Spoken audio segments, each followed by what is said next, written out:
오늘 저희가 좀 살펴볼 이 말씀은 룻이라는 사람과 나오미라는 이 사람, 그들의 삶의 모습으로 인해서 그 삶에 하나님이 역사하시고, 그래서 그 역사하신 하나님에게 어떻게 반응했는지를 좀 보려고 해요.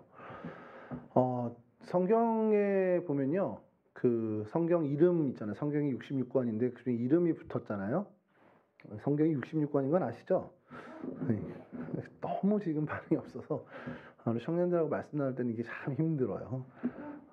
66권인데 그 66권이 다 책이 따로 있던 것들을 이제 묶은 거예요. 구약 같은 건 얌리아 회의라고 해서 이렇게 형성이 되고, 뭐 성경 정경사 이렇게 보면 재미는 많은 게 이렇게 뭐 어떤 게 들어갔다 나왔다 뭐 하기도 하고 뭐 어떤 평가를 받고 이런 것들이 있는데, 여하튼 이 성경에 사람 이름이 들어간 책이 좀 몇 권 있어요. 그런데 그 중에 여자의 이름으로 지어진 거는 딱 2권 있습니다. 기억나세요 혹시? 네, 에스더. 또 그리고 룻입니다. 근데 에스더와 룻을 비교를 많이 하는 이유가, 룻은 거기에 또 하나가 더 핸디캡이 있습니다. 이방 여인이었어요. 이방 여인, 모압 여인이 성경에 당당하게 이름이 들어갑니다. 야, 근데 한국에는 또 더한 일이 있잖아요. 경희대 앞에 가면 교회 이름이 룻이야. 전국에 유일하게. 세계에 거의 유일할 거예요. 룻교회. 깜짝 놀랍니다. 룻교회 그러면. 뭐 여호수아 교회도 아니고 룻교회. 사연이 많아요. 그 교회 그 설립하신 분이 사실 어떤 목사님이 설립하신 게 아니고 그 설립자 지장로님이라는 분이신데, 이제 대한수도원에서 오래도록 기도하셨던 분이 이쪽에 이제 기도처를 이제 같이 만들기 위해서 여러분이 같이 모여서 기도하는데, 이 부녀자들이 모였단 말이에요. 그러니까 거기 홈페이지 가면 나옵니다. 우리 룻이 보아스의 마당에 가서 이렇게 나달을 줍는 것처럼 이제 복음으로 이 떨어진 알곡들을 줍자. 이제 그런 마음으로 룻이라는 이름으로 교회를 짓고, 그러다 이제 전영문 목사님이 이제 목사님으로 부임을 해서 이제 교회가 이제 딱 됐죠.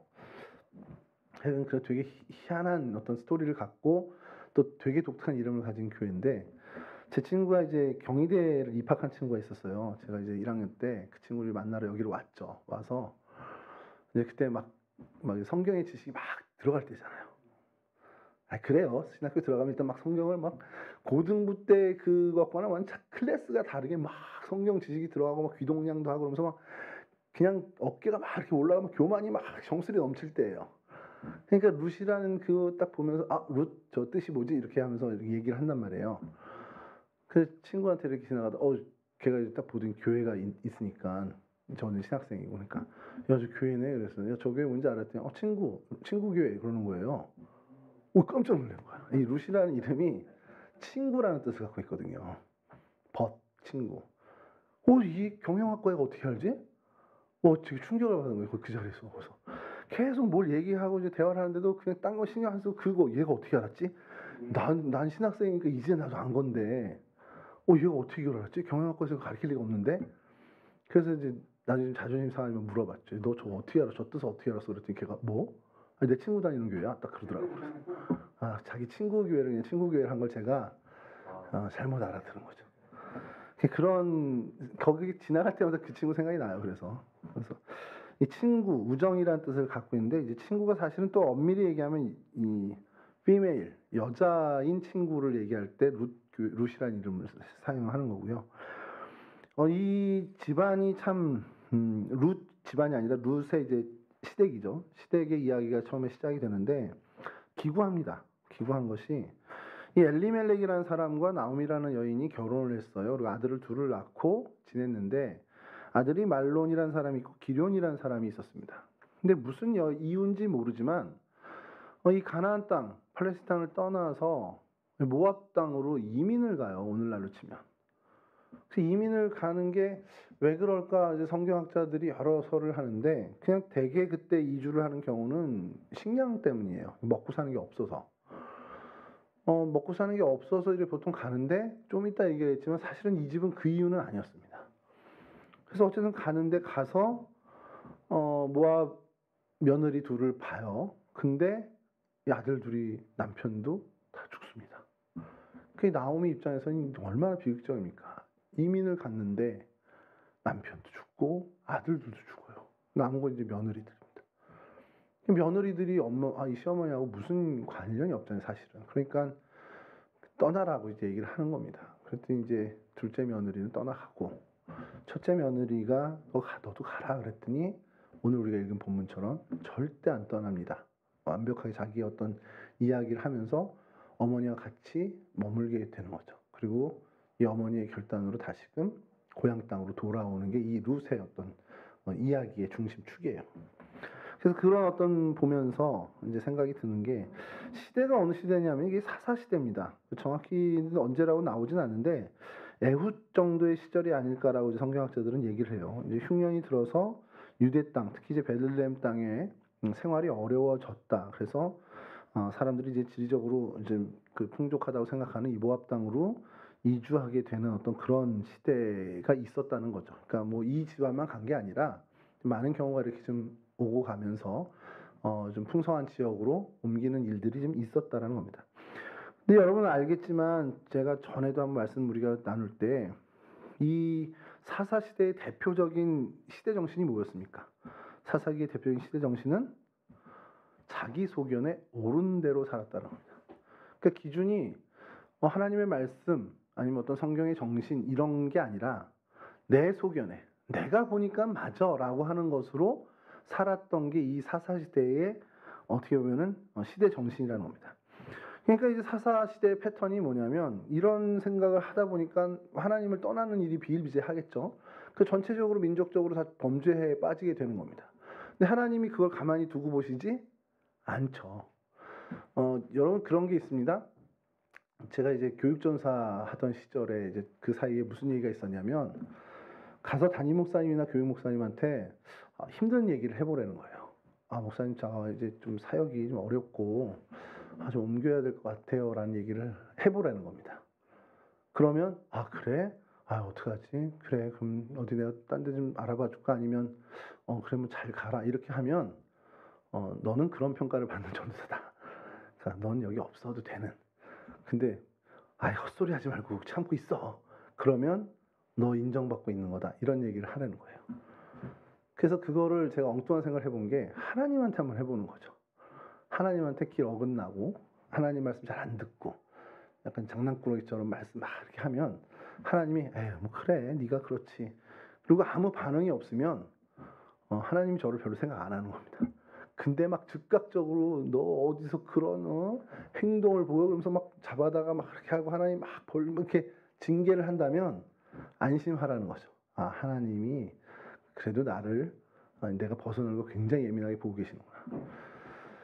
이게 부모와 자녀 관계에도 사실 그런 비슷한 게 있을 수 있다라는 생각이 좀 들어요. 부모가 자녀에 대해서 관심이 많고 또 어떤 그런 부분에 있어서 더 영적으로 예민할수록 자녀들에게 더 윽박지르는 게 있습니다.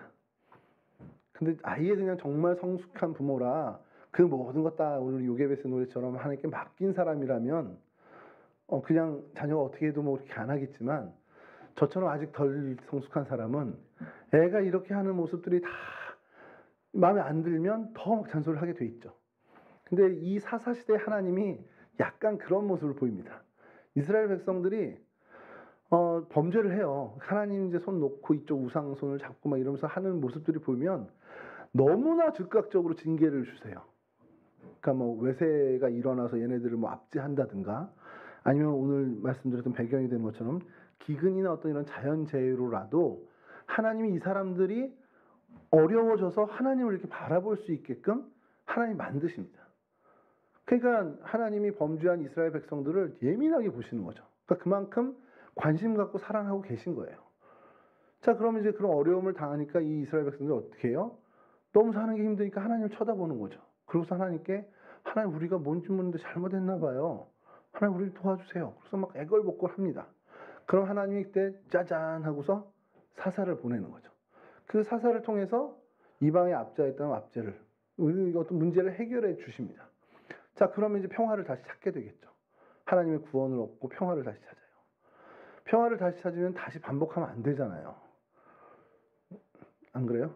이게 자꾸 저희 집 얘기를 하면은 그렇지만 오늘은 뭐 안 들을 테니까. 저희 아들이 게임을 좋아합니다. 비밀입니다. 우리끼리만. 들어가서 제가 방문을 이렇게 딸아이 방문을 이제 노크를 하고 들어가는 경우가 많지만 아들 방문은 그냥 들어가거든요. 들어가면 우리 아들이 10번 중에 8번은 게임을 하고 있어요. 한 2번 정도 숙제를 하고 있고.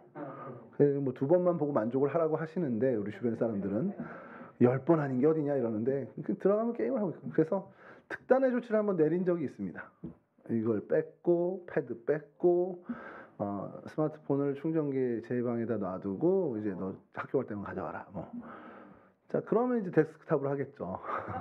그럼 데스크탑에 다 게임 씌워놓고 이제 뭐 제가 좀 더 잘 아니까 컴퓨터를 그러니까 그렇게 해놓으면 답답할 거 아니에요. 그럼 이제 좀 공부하거나 이렇게 좀 잘 보이려고 한단 말이에요. 그럼 이제 제가 또 마음이 움직여서 다시 이렇게 허락을 하죠. 그래 이거 너 이제 너무 게임 하지 말라는 거 아니니까 딱 그 판만 깨고 줘봐라. 그래서 뭐 그 빌런 하나 딱 없애면 그 판이 클리어 되니까 그냥 거기까지만 다시 시작하지 말아라 이제 그렇게 얘기를 하는데 며칠이나 가겠습니까 그게. 며칠 지나면 또 하고 있죠. 근데 제가 그런 생각이 드는 거예요. 아니 그렇게 뭐 혼나고선 딱 제재를 당한 다음에 어떻게 해결이 잘 돼서 다시 평화를 찾았으면 반복 안 해야 되잖아요. 지혜로운 애라면. 근데 또 똑같은 걸 반복하고 있는 거예요. 그러니 제가 얘가 좀 이 지능이 낮은 건가 이런 생각이 들 정도로 그러니까 반복을 왜 하지? 이건 당연히 불보듯 뻔한 결과가 오는데 자기 아버지 성격 더러운 거 알 텐데 우리 아버지는 정말 천사 같아. 그럼 걔가 해도 되지만 우리 아버지 성질 더러운 거 알면 안 해야 되는데 왜 또 하지? 이런 생각이 드는 겁니다. 근데 사사기를 보면 또 그 생각이 드는 거예요. 아니 하나님이 이렇게 해서 벌 주시는 거 뻔히 아는데 얘네는 왜 또 죄를 짓는 거야? 근데 왜 그러냐면 그 시대의 정신이 내 소견에 오른 대로 사는 거예요. 그러니 당연히 내 소견에 오른 대로 살면 하나님을 벗어난 것밖에 없습니다. 그러니까 사사시대 그 패턴이 계속되는 거예요. 범죄하고 징계받고 회개해서 하나님께 외치면 사사 보내줘서 구원시키시고 다시 평화를 찾으면 안일해져서 또 범죄하고 또 그럼 하나님 징계하고 이게 적어도 여러분 12사사니까 12번이 반복되는 거예요. 그 시간에. 이 기근, 이 아비멜렉과 나오미가 모압 땅으로 떠나게 됐던 그 기근도 어찌 보면 당시 하나님이 이스라엘 백성에게 내린 중징계까지는 아니더라도 회개할 수 있는 기회로 하나님이 주시는 징계에 가까울 수 있었다라는 겁니다. 이게 사사시대니까 그렇게 해석할 수가 있다는 거죠. 자, 그런데 그들이 그런 징계를 받았을 때 이 패턴대로만 하나님 우리에게 어려움 건져내 주십시오라고 해서 그 자리를 머물렀었다면 이 일을 당하지 않았을 텐데 이들은 그들의 소견대로 모압 땅으로 이주하는 걸 선택을 합니다. 그러니 팔레스타인에 남아있는 가나안 땅에 남아있다라는 걸 가정했을 때보다도 훨씬 더 혹독한 징계에 가까운 비극을 얻게 됐다는 거죠. 그러나 뭐 하나님은 그 안에서도 얻게 된 룻을 통해서 하나님의 뜻을 이루어 가시는 분이셨죠. 그런 것들 때문에 보면은 그래도 하나님이 그 극한 속에서도 하나님의 일을 선한 일을 하시는구나라고 우리는 보게 되지만 여하튼 인간적으로 그걸 봤을 때는 참 애석합니다. 그리고 더 애석한 것이 뭐냐면 이 엘리멜렉이라는 사람의 이름 뜻이 하나님은 왕이시다라는 뜻이에요. 이름이 얼마나 근사합니까? 하나님은 왕이시다. 그 아버지가 그 이름을 지을 때 그 아버지 신앙이 그랬을 거 아니에요. 하나님이 진짜 우리의 왕이야. 너의 삶의 참주인 근데 그 이름을 가진 사람이 그 이름에 걸맞지 않게 왕의 어떤 생각과 왕의 어떤 정신이 아니라 전혀 다른 하나님이 왕이 아닌 것처럼 자기가 왕이 돼서 자기의 뜻에 맞게 모압으로 이주하는 선택을 했다라는 겁니다. 그러니까 그게 참 안타까운 거죠. 하나님이 왕이시면 하나님의 법도에 따라 사는 게 맞는데 그렇지 못했다는 거. 자, 그래서 이 부분에 대해서 그렇게 좀 마무리하고 제가 좀 나름대로 좀 찾아보고 했는데 이게 참 그런 게 이거 우연을 통해서 하나님이 참 저에게 은혜를 주신 건데 룻이라는 사람을 성경 인물로 해서 설교를 할 기회가 생겼어요. 지난 수요일이죠. 꽤 몇 달 전일 텐데. 근데 그 준비를 하면서 이 기럝이랑 말론이란 이 나오미 아들 이 둘을 우연하게 보게 된 겁니다. 관심을 갖게 된 거죠. 그래서 여러분 찾아보는데 나오미란 이름은 희열이란 뜻입니다. 기쁨이란 뜻입니다.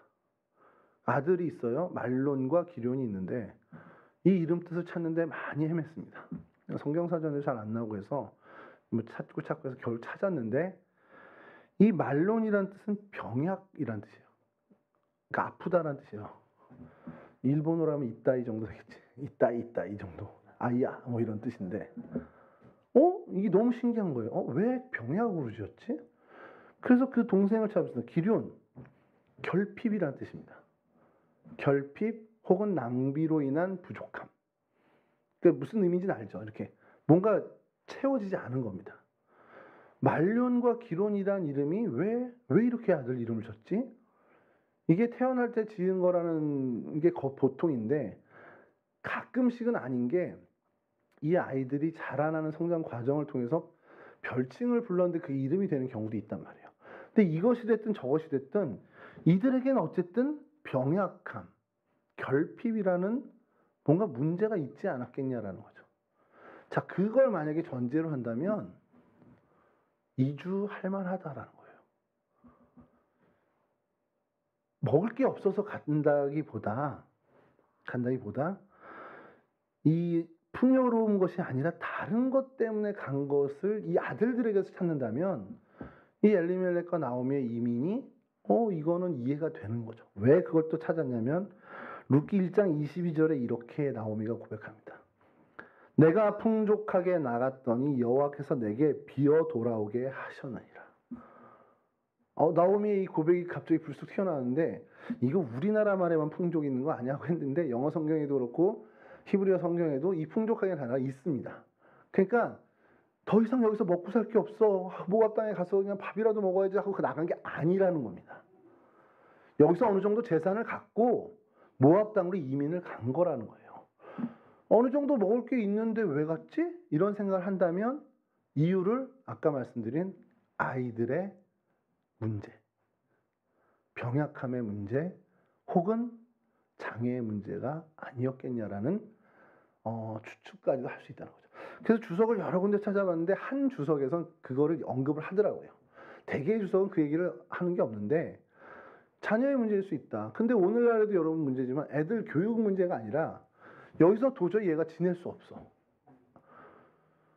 이게 슬픈 얘기지만요.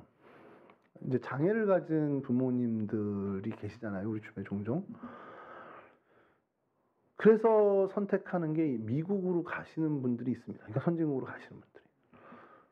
가면 뭐 고생이 끝날까요? 아니요. 더 고생합니다. 부모는 더 고생합니다. 왜 가냐?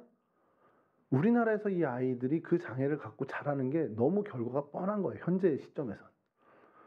근데 이 장애를 그래도 그나마 그래도 좀 조금이라도 낮게 기를 수 있는 사회적 시스템이 된 게 선진국이라는 거죠. 그래서 그 이유 하나만으로 가는 경우들을 적지 않게 봐요. 많은 목사님 자녀도 자폐가 있는 자녀가 있는 집이 있었고 다운 증후군이 있는 자녀가 있는 집이 있었는데 여기서 해보려고 해도 안 되니까 이제 가셔서 하시더라고요. 전사님 들어오세요. 괜찮아요. 뭐 우리 사이에 들어오셔도 됩니다. 괜찮아요. 뭐 자유롭게 하십시오. 오늘 애쓰셨어요. 여러분 좀 한번 박수 좀 해주셔도 좋겠습니다. 오늘 거의 뭐 레크레이션 강사 수준이었습니다. 오늘.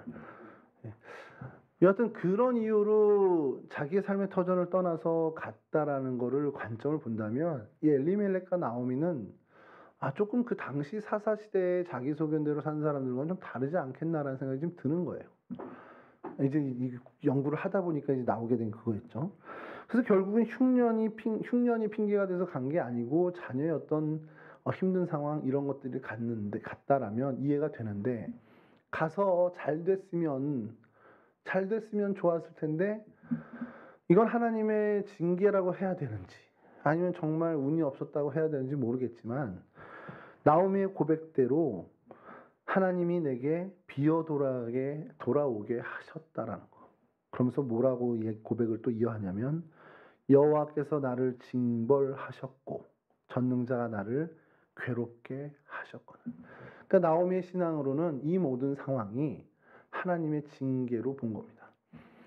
만약에 이 나오미의 고백이 맞다면 어쨌든 나오미는 이걸 깨달은 사람이 됐고 그 이후에 나오미의 행보가 설명이 되는 겁니다. 하나님을 위주로 사는 하나님의 정신, 말씀의 정신, 하나님 중심으로 살게 된 이 나오미의 생활이 설명이 되는 거죠. 근데 그런 경우가 있어요. 이게 진짜 실제 하나님의 징벌이든 아니든 그 사람이 그렇게 느껴서 살아갈 때 하나님의 징벌로 여긴다면 바르게 사는 모습을 많이 갖추려고 합니다. 전에 말씀드렸잖아요. IMF가 당신 때문에 왔다라고 하는 권사님이 계셨다니까요. 우리나라 IMF가 그 권사님 고백에 의하면 자기 때문에 왔대. 자기를 깨우치게 하기 위해서. 그래서 권사님 하나 깨우치기 위해서 하나님이 너무 크게 일하셨는데요. 그러니까 근데 이게 그분은 그걸 당신에게 징계를 주신 거라고 받아들였기 때문에 이후의 삶은 IMF 이후에 그 권사님의 삶과 사업의 모든 원리나 이런 생활이 완전히 다른 사람이 됐다는 겁니다. 그분의 고백이에요. 그때 자기 안 망했으면 진짜 인생 망칠 뻔했다는 겁니다. 그거는 정말 되게 순기능으로 한 거죠. 어쨌든 나오미의 이 일이 그의 가정에 일어난 이 비극이 나오미에게는 어마어마한 어쨌든 전환점이 됐고 사실은 하나님의 큰 역사의 경륜 속엔 굉장히 큰 역할을 하게 된 순기능을 갖게 된 선하게 하나님이 쓰신 일이 됐다라는 겁니다. 그러니까 하나님의 놀라운 이 섭리는 저희가 계속해서 정말 신비로밖에 여길 수가 없다라는 거죠. 여하튼 이 나오미, 그럼 나오미가 정말 어떤 역할을 했길래 우리가 이렇게 좀 성경에서 나오미를 우리가 주목하면서 이야기를 할 수 있냐? 그것은 룻입니다. 나오미의 열매는 룻이에요. 룻 그러면은 뭐 효심이 깊어요. 뭐 어떻게 보면 신앙이 어떻게 바라요. 뭐 이런 얘기들을 하잖아요. 룻에 대해서 이렇게 얘기하면 어떤 얘기를 하냐면 효심 있는 며느리였다. 그다음에 긍정적인 삶을 사는 사람이었다. 그리고 많은 이들에게 인정받은 사람이었다라는 게 룻에 대한 어떤 책이나 연구는 다 공통되게 그렇게 얘기합니다. 여인이라는 한계를 극복했죠. 과부라는 신분을 극복했죠. 이방인이라는 어떤 출생의 한계도 극복한 사람. 그래서 그리스도의 어떻게 보면은 그 조상으로 하나님께서 쓰임받는 사람이라는 겁니다. 당연히 그때 당시에 모압, 그리고 성경의 정신으로 모압 여인이 이런 위상을 갖게 됐다는 건 정말 인생 역전이라고 할 수 없는 그 관점에서 서술할 수밖에 없습니다만 여하튼 우리가 룻에 대해서 그렇게 얘기하는 거죠. 그리고 그 모든 건 결국 룻의 믿음으로 인해서 어머니의 하나님이 나의 하나님이 될 것입니다라는 그 믿음으로 이 일이 가능하게 됐다라는 거예요. 자, 그런데 이 룻을 정말 우리가 칭송하면서 여하튼 우리가 빼놓을 수 없는 건 그럼 룻이 어떻게 룻이 됐는데 그 얘기를 할 때 나오미를 뺄 수 없다라는 겁니다. 나오미가 여러분 생각해 보세요. 이방인 룻이 하나님을 어떻게 알아요? 하나님에 대해서 어떻게 경험하겠습니까? 유일한 창구는 하나예요. 나오미밖에 없었습니다. 나오미에 의해서 하나님을 만나게 됐고 나오미에 의해서 하나님을 알아가게 됐고 나오미 때문에 하나님의 사람이 되어갔다라는 거예요. 오늘 이 본문을 보면서 저는 그런 우리 청년들이 깨달았으면 좋겠는 게 그래 나도 룻과 같이 정말 내 한계를 다 뛰어넘는 그런 크리스찬 됐으면 좋겠다는 소망을 가졌으면 좋겠습니다. 이게 첫 번째죠. 여러분들이 인생을 살다 보면 벽이 있어요. 벽에 부딪힐 겁니다. 이게 내 한계인가? 이걸로 내가 여기밖에 못 가나? 있을 겁니다. 그거를 보기 좋게 넘을 수 있는 것은 결국 하나님입니다. 여러분들이 하나님과 함께 그 한계를 넘어설 수 있습니다. 그래서 여러분들이 어떤 한계가 오게 될지 모르겠죠. 저도 뭐 여러분들 인생 속속들이 아는 게 아니까. 근데 여러분들이 한계를 마주쳤다. 이게 정말 벽이구나. 이게 강목사님 그때 설교 중에 했던 한계가 이건가 보다라는 느낌이 든다면 정말 하나님께 매달리십시오. 하나님이 여러분들이 그 한계를 넘어서도 같이 하시면서 여러분들을 더 한층 성숙된 크리스찬으로 빚으시고 그래서 여러분들 분명히 쓰실 거란 말이에요. 그 한계를 넘어선 크리스찬으로 하나님이 여러분들의 삶의 자리에서 사용하실 텐데 그 믿음 갖고 일단은 그 한계를 넘는 게 첫 번째고 또 하나는 여러분만 그런 사람 되지 않았으면 좋겠다는 거예요. 정말 가깝게는 여러분들의 믿음의 후배들이 여러분이 룻처럼 극복하는 그것처럼 그들을 룻으로 좀 만들어주는 역할을 했으면 좋겠어요. 그러니까 쉽게 얘기하면 오늘 본문에 나오미 역할을 좀 했으면 좋겠다는 겁니다. 한국 교회에 특히 우리 교회들을 보면서 답답한 게 뭐냐면 여러분 우리 어르신들 돌아가시면 다 천국 갑니다. 저희 동성교회도. 아닐 것 같아요? 나중에 가봐요. 다 만나요, 천국 가면. 걱정 안 해요. 지금 한국계 저는 어르신들 65세 이상의 어르신들 전 걱정 안 합니다. 그분들 한국계 코로나 2번, 3번 더 와도 아무 문제 없습니다. 그분들 신앙 전혀 영향 없어요. 교회 못 온다고 만약에 정말 막혀. 길이 막히고 홍수나 수해가 나서 교회 못 와. 그분들 신앙 흔들릴 것 같아요? 안 그렇습니다. 근데 뭐가 문제인지 아세요? 그 다음 세대입니다. 여러분 벌써 드러나잖아요. 코로나 이제 교회 오는 거 제재하는 거 없습니다. 어느 회사에서 제재하는지 알려주세요. 이거 신고해도 돼 이번에는. 없어요. 없고 눈치 보는 것도 없습니다. 근데 옵니까? 안 와요. 왜 안 오는지 아세요? 물어보면 그래요. 그래도 아직 좀 끝난 게 아닌데요. 끝난 거 아닌데 야구장 가던데? 그분들은 다 뭐야 교회는 안 오고 콘서트 가고 극장 다 갈 거 가던데요. 여러분 편해졌습니다. 예배당 오는 거 오늘은 말자. 이게 뭐가 일이 있어서 정말 출근을 해야 돼요. 오늘 토익 시험이 있어요. 이거 말고요. 진짜 올 수 있는 상황인데 오늘 그냥 진짜 정말 귀찮음과 나태함 때문에 안 간다. 그게 예전에는 그래도 이게 괜찮은가? 갈등이 있었는데 이 2년 동안의 코로나 시기가 어떤 자유함을 줬냐면 온라인 드리면 되지. 제 아는 후배가 이제 하도 회사에서 뭐라 그러니까 교회를 못 갔어요. 코로나 한참 때. 그러니까 지가 너무 괴로운 거야. 그래서 유튜브 틀어놓고 정작 입고 소파에 딱 앉아서 임례할 때 일어나고 봉헌할 때 일어나고 했대요. 그렇게 한 달 이상 했대. 근데 그 친구 고백이 형 근데 한 달 지나니까 추리닝으로 드려. 그 다음엔 누워서 예배 드리고 그 다음에 좀 지나니까 실시간으로 안 한대요. 이따 하지 뭐. 그리고 그날 저녁 늦게 오늘 지나면 안 된다고 해서 주일날 자정 전에라도 했는데 요즘은 화요일날도 할 때 있고 회사가 수요일날 오전에 드릴 때도 있고 그렇대요. 그냥 그것도 시청하는 거지 예배 드리는 게 아닙니다. 그 친구 얘기가. 근데 어때 마음은? 물어봤더니 그냥 편해요. 아무렇지도 않아. 그래서 제가 뭐라 그럴게요. 근데 천국 가기 힘들겠다 야. 세게 얘기했죠. 근데 무슨 말인지 알죠 그 친구도. 근데 안 이러려고 정신 차리려고 애쓰는 그 친구도 그래요. 근데 아닌 사람은 오죽하겠냐는 거예요. 여러분 주일 예배가 언제 시작되는지 아세요? 여러분들의 주일 예배는 아침에 일어나서 오늘 교회 가야지 하고 양치질하고 화장실 가는 순간부터 예배는 시작입니다. 그때부터 예배입니다. 오는 길에 그래서 제가 예전에 청년들한테는 오는 길에 운전하다 오는 길에 시비부터를 욕하지 마라. 예배 시간이다. 얘기를 하는데 그 모든 발걸음 한 걸음 한 걸음이 하나님을 향한 예배의 시간입니다. 그 시간도. 근데 이게 사실은 그냥 무너졌다고 저는 표현합니다. 65세 이상 어르신들 아니요 전혀 문제 없습니다. 저는 제가 볼 땐 적어도 문제 없습니다. 그 다음 그보다 아래 세대들은 저는 좀 굉장히 심각하다고 생각해요. 제가 10여 년 만에 교육부를 다시만 교육 목사가 됐는데 정말 어렵습니다. 어떻게 해야 될지 모르겠어요. 정말 답을 찾기가 너무 어렵습니다. 이것도 해보고 저것도 히브리 교육에 하브루타를 우리 교회도 해볼까 별거 다 생각했는데 좋은 소스를 몇 개 찾았어요. 실제로 작년하고 올해. 근데 우리 교회 학교에 적용해 볼까 했는데 적용이 안 돼. 일단 와야 적용이 되지. 와야 적용을 하죠. 그럼 찾아가서 해? 요즘 집에 찾아갈 수도 없잖아요. 그럼 어디 카페에서 만나서 하면 좋은데 그걸 좋아하는 세대냐고요. 만나자 그래도 싫어할걸요. 왜요? 교회에서 봐요 이러지. 그럼 어떻게 해야 되냐? 어떻게 해야 돼요? 제가 그래도 그나마 찾은 게 우리 중고등부 학생들이나 유초등부 애들 보면서 느끼는 것이 목사님은 부담스러워하고 선생님은 부담스러워해도 형하고 누나들은 소통이 되네? 그럼 여러분들이 할 일이 생긴 겁니다. 우리 혜린자매 특히 막강한 영향력을 갖고 계신데 그들에게 나오미가 되어주셔야 됩니다.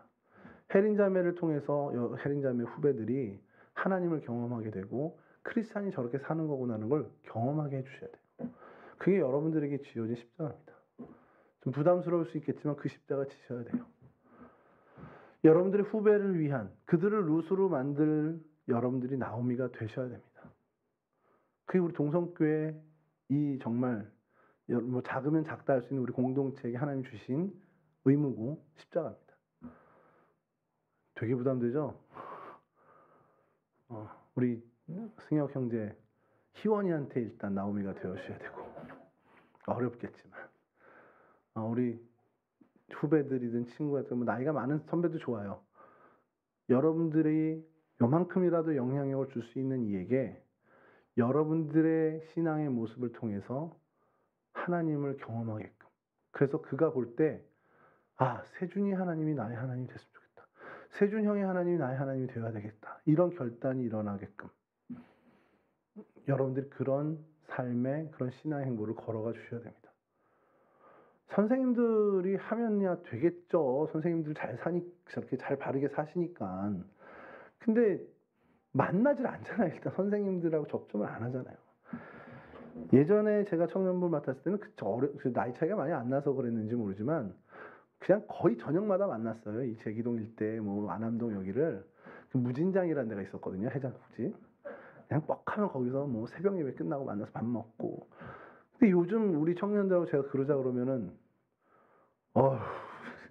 교회 안 나온다 그럴까 봐 걱정이에요. 그렇게 많이 하자 그러면. 그러니까 결국엔 여러분들의 몫입니다. 여러분들. 우리 내년에 11명의 청년부가 새로 올라옵니다. 올라와야 됩니다. 근데 실제로 지금 중고등부엔 3명이 있고요. 나머지 친구들은 우리 교인분들의 자녀들이고 이 교회를 출석할 수 있을지 없을지 미지수인 친구들도 많습니다만, 그게 뭐 1명이 됐든 11명이 됐든 상관없죠. 그들에게 여러분들이 나오미가 되어 주셔야 됩니다. 지금부터 준비하셔야 돼요. 제가 나오미가 될 수는 없습니다. 저는 그냥 큰 틀에서 여러분들을 위해 기도하는 목회자이죠. 그들이 하나님을 만나고 경험하는 실제적인 일은 선배인 여러분들을 통해서입니다.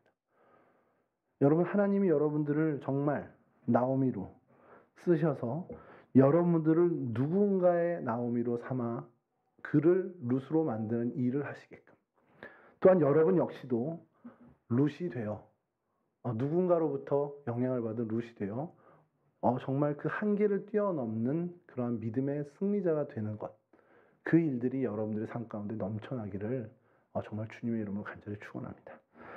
잠깐 기도하겠습니다. 하나님, 우리를 하나님의 백성 삼아 주시니 감사합니다.